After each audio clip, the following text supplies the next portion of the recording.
मंडळी, भारतीय जनता पक्षाचं हे बेगडी हिंदुत्व बघा। हमारा भारत ऋषियों मनुष्यों और संतों की धरती है। ऐसे शिखा पकड़ के ले जाके अंदर ले जाने के बाद हमका कपड़ा उतारा गया और जोर जोर से मारे, जितना हाथ से होता है लात से होता है। मंडळी, सर्वसामान्य लोकांच्या डोक्यामध्ये भारतीय जनता पक्षाचं मारक असलेलं हिंदुत्व पेरून हिंदू धर्मावरच आघात करण्याचं काम सध्या भारतीय जनता पक्षाच्या माध्यमातून सुरू आहे।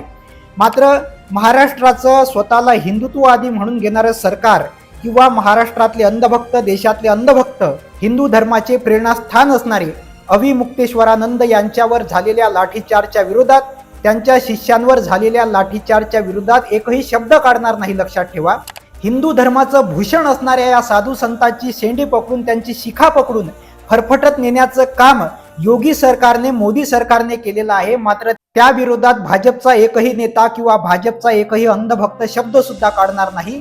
कारण या लोकांना हिंदू धर्मापेक्षा, हिंदू धर्माच्या साधू संतांपेक्षा स्वतःचा पक्ष प्यारा आहे, स्वतःचे नेते प्यारे आहे। आज हिंदू धर्माच्या शंकराचार्यापासून सुरुवात झालेली आहे, उद्या सर्वसामान्य हिंदूंच्या अंगावर सुद्धा ही आगीची ठिणगी उठून येऊ शकते। म्हणून आज भारतीय जनता पक्षाच्या या बेगडी हिंदुत्वाच्या विरोधात सर्वसामान्य गरीब हिंदूंनी आज एकत्र येण्याची गरज आहे। लक्षात ठेवा।